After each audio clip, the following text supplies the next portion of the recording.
पड़ोस की बालकनी से आम चुराने वाली सास बहू। मेरी बालकनी में आम के पेड़ कैसे उगाए? जरूर ये आम के पेड़ मेरी फेंकी हुई गुठलियों से उगे हैं। मेरे बूढ़े की आखिरी निशानी, मेरे आम के बगीचे वाली बालकनी। गंगा देवी नीचे खड़ी बालकनी को देखती हैं और खुशी के आंसू बहते हुए अपनी बालकनी में आ जाती हैं।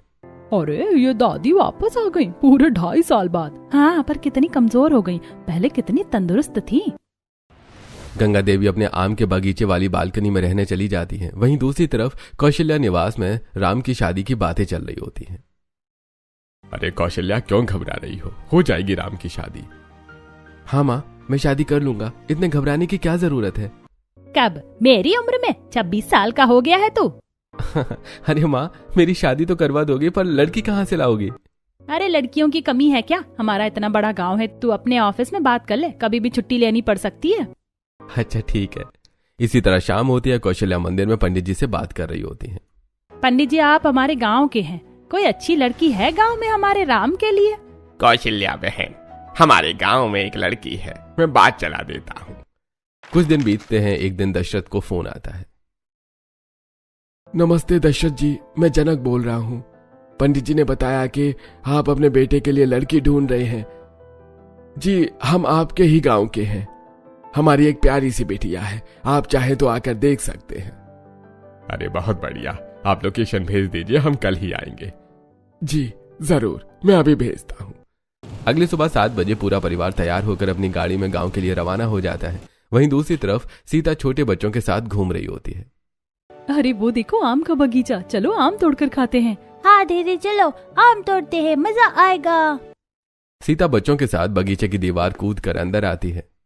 अरे आम तो बहुत ऊपर हैं, इन्हें तोड़ेंगे कैसे? अरे दीदी, तुम तो हर बगीचे में आम तोड़ने में मशहूर हो, अब लगाओ दिमाग और तोड़ो आम। अरे करना क्या है, मेरी चुनरी है ना, जल्दी से छोटे छोटे पत्थर दो। सीता पत्थरों को चुनरी में बांधती है और उछलकर आमों पर मारती है। अरे यार, बच गया। अरे वो नहीं, दाहिने वाला तोड़ो, वो जल्दी टूट जाएगा। अरे पर मीठा तो बगल वाला है, तू रुक, मैं वही तोड़ती हूँ। सीता एक बार फिर कोशिश करती है और इस बार ढेर सारे आम नीचे गिरते हैं और सीता बच्चों के साथ ढेर सारे आम तोड़कर पेड़ के नीचे बैठकर आम खाने लगती है।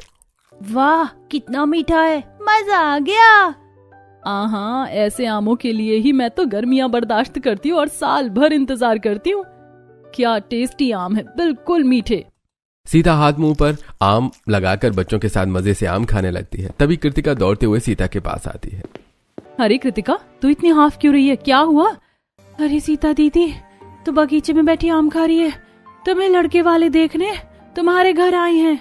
अरे मैं तो आम खाने के चक्कर में भूल गई थी, अब माँ तो डंडे से मारेंगी। सीता दौड़ते हुए घर पहुंचती है। हाथ मुंह और बालों में आम लगा होता है। अरे पागल लड़की, तुझे मना किया था ना आम के बगीचे में मत जाना, ये क्या हुलिया बना रखा है। सीता हाथ मुंह धोकर चाय की ट्रे लेकर आती है। बेटी, तुम कहाँ से आई और तुम्हारे हाथ में क्या लगा हुआ था? जी, मैं आम के बगीचे से आम चुरा कर खा रही थी, वही आम मेरे हाथ और मुंह में लगे हुए थे। बेटी, तुम इतनी बड़ी हो गई, अभी भी आम के बगीचे से आम चुरा कर खाती हो? वो दरअसल बात यह है कि मुझे आम बहुत पसंद है। मैं कहीं भी आम का बगीचा देखती हूँ तो खुद को रोक नहीं पाती हूँ और तोड़कर खाने लगती हूँ। जी, हमें आपकी बेटी का ये चुलबुलापन पसंद आया। आपकी सीता ही हमारे घर की बहू बनेगी। तभी राम अपनी जेब से रुमाल निकालकर सीता के बालों में लगा आम का रस साफ करता है और पहली बार दोनों एक दूसरे की आंखों में देखते हैं। मुझे आप बहुत पसंद आई, मैं आपसे ही शादी करूंगा। मुझे भी आप पसंद है, मैं भी शादी आपसे ही करूंगी। लो जी, ये तो राम मिलाई जोड़ी हो गई और दोनों बच्चों के नाम भी मिल रहे हैं। अब तो मुंह मीठा कीजिए और शादी की तारीख निकलवाइए। सुनैना सबका मुंह मीठा करवाती है। शादी की तारीख निकलती है और राम सीता की धूमधाम से शादी हो जाती है और अगली सुबह सीता तैयार होकर हॉल में आती है। बहू, आज तेरी पहली रसोई है। हाँ मम्मी जी, मुझे पता है।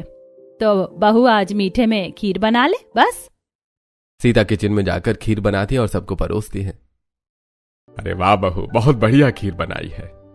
वाकई सीता, तुम्हारी खीर तो बहुत टेस्टी है। बहू, तेरी खीर खाकर तो दिल गार्डन गार्डन हो गया। इसी तरह सीता अपनी पहली रसोई पूरी करती है। तभी बाहर से कुछ आवाज आती है। अरे वो देखो, उस बालकनी में कितने बढ़िया आम का बगीचा है, चलो उसे आम तोड़ कर खाते हैं। आम के बगीचे वाली बालकनी के नीचे खड़ा गोपाल डंडे से बालकनी के आम चुराने लगता है। तभी गंगा देवी डंडा लेकर बालकनी में आती है और गोपाल के सिर पर एक डंडा मारती है। अरे दादी, मार के मेरा सिर फोड़ दिया। आई, अरे रे रे, ये क्या किया दादी? खबरदार मेरी बालकनी के आम के बगीचे को हाथ लगाए तो डंडे से सर फोड़ दूंगी। चल भाग यहाँ से। और सुन लो सभी, कोई मेरे आमों को हाथ नहीं लगाएगा। गंगा देवी के डांट से सबकी सिट्टी पिट्टी गुल हो जाती है और इसी तरह कुछ दिन बीतते हैं। और एक दिन, मम्मी जी मैं ये कपड़े फैला देती हूँ। नहीं बहू, अभी तेरी नई नई शादी हुई है, बाद में तुझे काम करना ही है। नहीं, इतने दिन हो गए, आप मुझे कोई काम नहीं करने देती। सीता कपड़ों की बाल्टी लेकर छत की तरफ बढ़ती है। अरे ये कैसी खुशबू, जानी पहचानी लग रही है। अरे ये तो आम के बगीचे जैसी खुशबू है, ये कहाँ से आ रही है? सीता खुशबू को फॉलो करते हुए बालकनी में आती है। ओहो, पड़ोस की बालकनी में आम का बगीचा लगा हुआ है, मुझे तो पता ही नहीं था। अब इसमें से आम कैसे तोड़ूं? अरे हाँ, अपना पुराना जुगाड़ लगाती हूँ। सीता कमरे से चुनरी लाकर उसमें गांठ बांधती है और फेंक कर आम फंसाकर खींच लेती है। अरे वाह, एक ही बार में 4 आम मिल गए। ये तरीका कभी फेल नहीं होगा। कच्चे आम हैं, इनसे दाल बनाऊंगी, सबको बहुत पसंद आएगी। सीता एक आम खाते हुए किचन में आती है और फिर आम धोकर दाल में डाल देती है और थोड़ी देर बाद दोपहर में सबको खाना परोसती है। वाह बहू, आम वाली दाल बनाई है, खट्टी मीठी दाल। तूने तो मुझे बचपन की याद दिला दी। बहू सच बता रहा हूँ, अरसा हो गया था ऐसी आम वाली दाल खाए हुए। आज तो तूने दिल जीत लिया। मुझे भी आम वाली दाल बहुत पसंद है, मैंने थोड़ी सी अलग रखी है, उन्हें रात में दूंगी। सभी चटकारे मारकर आम वाली दाल खाते हैं और फिर रात में सीता राम को दाल परोसती है। वाह सीता, क्या दाल बनाई है, बहुत टेस्टी है। अगर रोज ऐसा खाना मिला तो मैं तो 1 महीने में मोटा हो जाऊंगा। राम की बातें पूरा परिवार सुनकर हंस पड़ता है और इसी तरह हंसते हुए सभी खाना खाते हैं और अपने अपने कमरे में सोने के लिए चले जाते हैं। और फिर अगले दिन दोपहर में, बहू कल तूने जो आम वाली दाल खिलाई ना, दिल खुश हो गया। अगर आज वैसे ही आम की चटनी बना दे तो खाने में मजा आ जाए। क्यों नहीं पापा जी, आज दोपहर में आम की चटनी बनाऊंगी। आम की चटनी के लिए तो ढेर सारे आम लगेंगे, एक बर्तन लेकर जाती हूँ, आम तोड़कर उसी में रख लूंगी। सीता अपनी बालकनी में आती है और चुनरी से आम तोड़ने लगती है। तभी गंगा देवी डंडा लेकर बालकनी में आती है। कौन है? किसने मेरे आमों को हाथ लगाया? सीता डरकर अपनी बालकनी में छुप जाती है। वहीं नीचे खेल रहे बच्चों पर गंगा देवी की नजर पड़ती है। अच्छा, तो तुम बदमाशों ने मेरी बालकनी के आम चुराने की कोशिश की है। रुको, बताती हूँ। गंगा देवी एक बाल्टी पानी लाकर पानी बच्चों पर फेंक देती हैं। दादी, हमें क्यों भिगो दिया? हमने क्या किया? तुम लोग मेरी बालकनी के आम चुराए हो ना? हमने आपके आम नहीं चुराए। झूठ मत बोलो, भागो यहाँ से। कोई मेरी बालकनी के नीचे नहीं खेलेगा। भागो भागो, ये बूढ़ी दादी तो डंडे से मारती हैं। बच्चे भाग जाते हैं। गंगा देवी अंदर चली जाती है। अरे बाप रे, कितनी खतरनाक दादी है। आज मैं पकड़ी जाती तो ये दादी डंडे से मारकर मेरी कमर तोड़ देती, पर अब तो अंदर चली गई, अब मैं आम तोड़ सकती हूँ। सीता चुनरी से आम तोड़ती है। अरे वाह, 4 आम, एक बार और। सीता फिर चुनरी फेंक कर आम तोड़ती है और बर्तन में रख लेती है और आम लेकर किचन में आती है और आम की चटनी बनाकर अपने सास ससुर को परोसती है। वाह बहू, क्या चटनी बनाई है। दिल खुश हो गया। लग रहा है जैसे पेड़ से तोड़कर सीधी चटनी बनाई है। ऐसा ही कुछ समझ लीजिए पापा जी। अगर थोड़ी ज्यादा बनाई है तो मुझे दे दे, मैं अपने दोस्त को खिलाऊंगा, दीवाना हो जाएगा। हाँ पापा जी, ये लीजिए, बहुत चटनी बनाई है। दशरथ चटनी लेकर बाहर चला जाता है।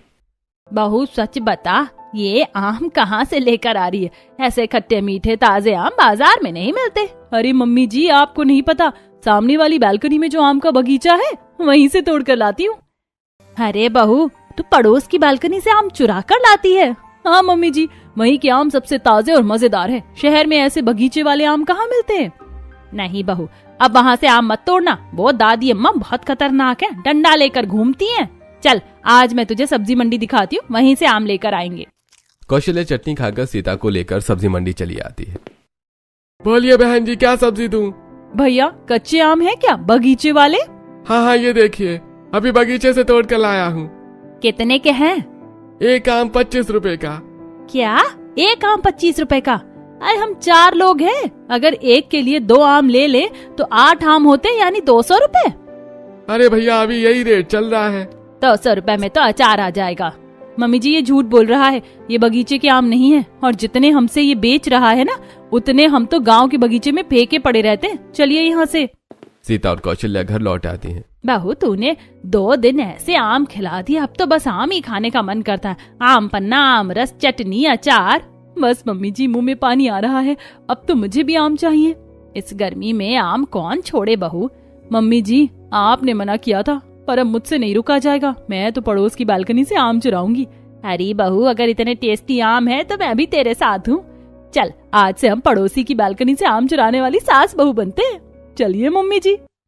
दोनों मुस्कुराते बालकनी की तरफ बढ़ती हैं। अरे बहू आम की चटनी खा ली, आम वाली दाल भी पी ली, अब बस आम पन्ना पीने का मन कर रहा है। बता आम तोड़ेंगे कैसे? मम्मी जी मैं तो चुनरी से आम तोड़ती हूँ, पर आम पन्ने के लिए तो ढेर सारे आम लगेंगे। तब तक दादी डंडा लेकर आ जाएंगी। तब कैसे तोड़ना है? हरी सासू माँ अब देखिए मैं कैसे जुगाड़ लगाती हूँ। सीता किचन से टोकरी, डंडा और छुरी लगाकर बालकनी में आती है। ये क्या है बहू? मम्मी जी इससे आम काट कर टोकरी में गिर जाएंगे, ज्यादा आम मिलेंगे। आसम बहू क्या तरकीब निकाली है? सीता डंडा आगे बढ़ाकर आम तोड़ने लगती है। अरे बहू जल्दी देख दादी आ रही हैं। सीता तुरंत डंडा खींचकर आम छुपा देती है। ये पत्ते कैसे टूटे हैं? किसने चुराए मेरे आम? अयो लड़की, तूने मेरे आम चुराए हैं क्या? नहीं दादी, मैं अपनी बालकनी में खड़ी हूँ, आपके आम कैसे चुराऊंगी? अम्मा हमने नहीं देखा किसने आम चुराए। तो ये पत्ते कैसे गिरे? आम भी कम लग रहे हैं। अम्मा हवा से टूटे होंगे या कौओं ने तोड़े होंगे। मुझे तो तुम पर शक है। अंदर जाओ, मेरे आमों पर नजर मत लगाओ। सीता और कौशल्या अंदर चली जाती हैं। मम्मी जी दादी चली गई, मैं छुपाए आम लेकर आती हूँ। पड़ोस की बालकनी से आम चुराने वाली सास बहू चुराए हुए आम लेकर किचन में आती हैं। बहू तूने आम तो तोड़ लिया, आप जल्दी से आम पन्ना बना दे।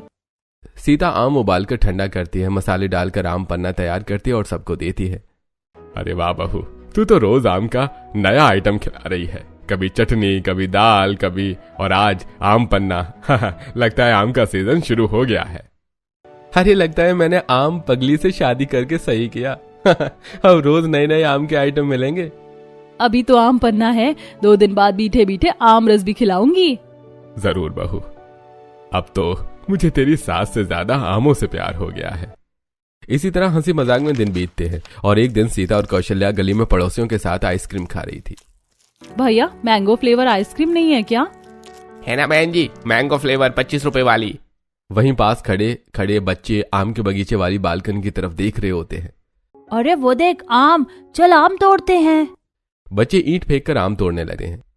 ये देख मेरा निशाना लग गया, मुझे आम मिल गया। मेरा निशाना नहीं लग रहा, मुझे आम दे। मैं तेरा बेस्टू हूँ ना, तेरे लिए आम मैं तोड़ता हूँ। इतना कहकर बच्चे पत्थर मारते हैं, फेंकते हैं। तभी बालकनी में गंगा देवी आती हैं और पत्थर सीधा गंगा देवी को लगता है। अरे मेरा सर फोड़ दिया। कितनी बार कहा है मेरे आम मत तोड़ा करो, भागो यहाँ से। बच्चे डरकर तितर बितर हो जाते हैं। याद है उर्मिला, पहले ये दादी कितनी अच्छी थी, सबके साथ त्योहार भी मनाती थी। हाँ बहुत प्यार करती थी, बच्चों को तो चॉकलेट देती थी। अब देखो कैसी हो गई है। सच में दादी पहले इतनी अच्छी थी? हाँ बहू, पता नहीं क्या हो गया, जब से वापस आई हैं बदल सी गई हैं। इतनी अच्छी दादी अब इतनी गुस्से वाली कैसी हो गई?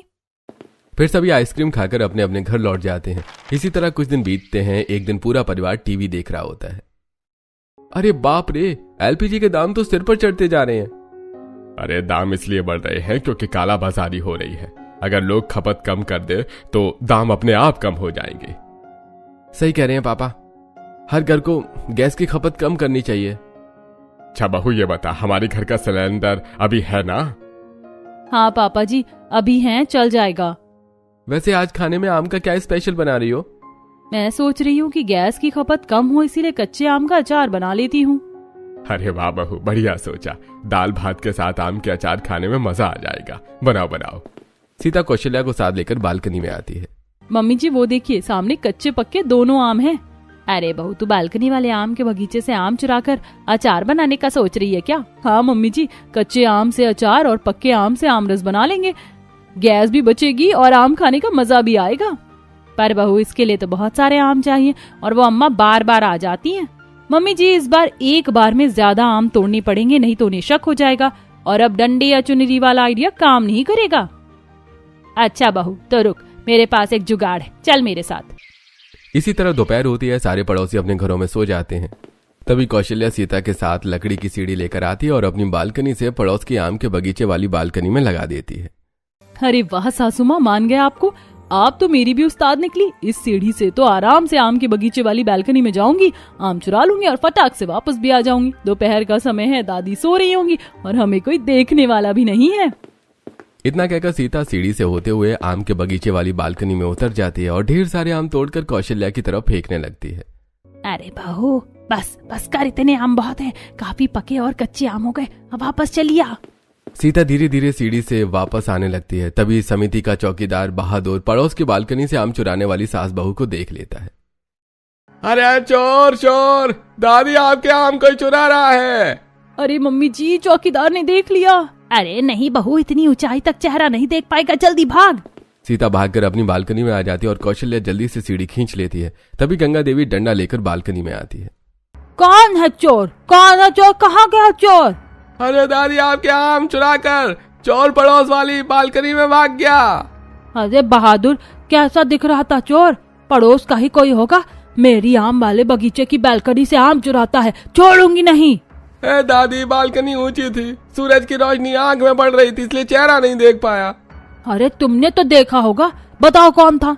दादी अम्मा, हमने भी नहीं देखा, उसने चेहरे पर काला कपड़ा पहना था। नास पीटा, मेरे सारे आम तोड़कर भाग गया, कीड़े पड़े उसे। अरे दादी, आप किसी को आम क्यों नहीं तोड़ने देती? जिसने भी आम चुराए हैं खाएगा ही। वैसे भी आप तो आम खाती नहीं है और आपके बगीचे के सारे आम सड़कर आपके बगीचे में ही गिरते हैं। अरे मेरे आम सड़ जाए तो सड़ जाए, कोई क्यों तोड़ेगा? एक बार मिल जाए तो डंडे से मार कर मुंह टेढ़ा कर दूंगी, फिर देखती हूँ टेढ़े मुंह से आम कैसे खाता है। गंगा देवी गुस्से से अंदर चली जाती है और पड़ोस की बालकनी से आम चुराने वाली सास बहू भी अपने घर में चली आती है। अरे मम्मी जी, आज तो बाल बाल बच गए। 1 मिनट और देर होती तो ये दादी अम्मा हम दोनों का मुंह टेढ़ा कर देती। अरे बहू, हम भी कम नहीं है, पड़ोसी की बालकनी से आम चुराने वाली सास बहू हैं। पड़ोस की बालकनी से आम चुराने वाली सास बहू हंसते हुए आम लेकर अंदर चली जाती है और फिर रात में सीता सभी को आम रस बनाकर पिलाती है। अरे वाह बहू, क्या आम रस बनाया है, मजा आ गया। सच में इतना मीठा और स्वादिष्ट आम रस मैंने कभी नहीं पिया। बहू, तू तो कमाल कर रही है, हर दिन आम का नया स्वाद। अरे वाह, गांव में मैं सोचती थी ऐसे बगीचे वाले आम शहर में कहाँ मिलेंगे, पर यहाँ भी मिल जाते हैं। बगीचे वाले आम शहर में कहाँ मिलते हैं? अरे बस मिल जाते हैं, अब कहाँ से मिलते हैं वो रहने दीजिए। सभी आमरस पीते हैं और अपने अपने कमरे में सोने चले जाते हैं। अगले दिन सीता कच्चे आमों को टुकड़ों में काट रही होती है। अरे बहू, तू आम टुकड़ों में काटने लगी? मम्मी जी, मुझसे बर्दाश्त नहीं हो रहा, जल्दी से सुखाकर अचार बनाऊंगी। लगता है तू 2 दिन में ही अचार खत्म कर देगी। खत्म हो जाए तो क्या, पड़ोस की बालकनी में बगीचा है, फिर तोड़ लाऊंगी। दोनों हंसते हैं और सीता आम सुखाने के लिए बालकनी में रख देती है।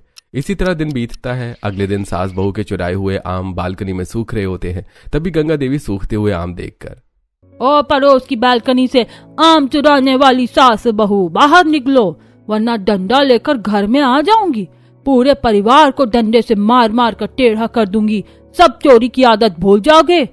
क्या हुआ दादी अम्मा, क्यों चिल्ला रही हो? अरे ये जो मेरे आम चुराने वाले चोर हैं, यही पड़ोस की सास बहू हैं। देखो उनकी बालकनी में कितने कच्चे आम सूख रहे हैं।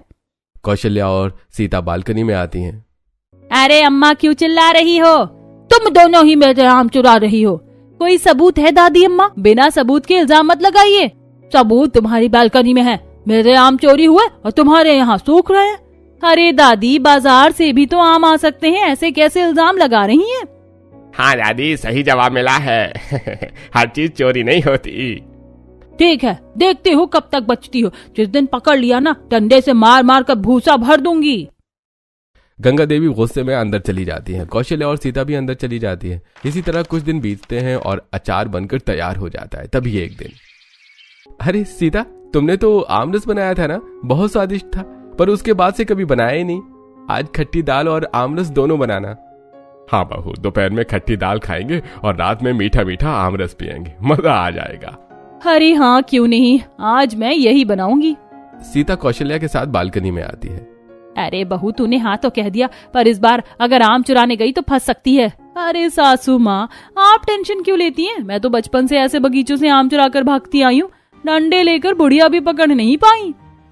ये दादी तो अपनी बालकनी से कूद कर आएंगी नहीं।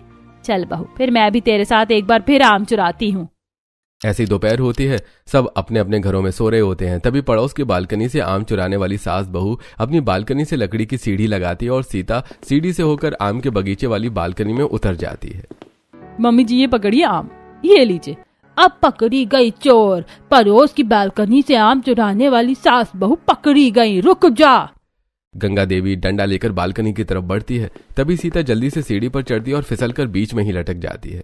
अरे सासू माँ बचाइए, मैं तो लटक गई, अब क्या करूँ?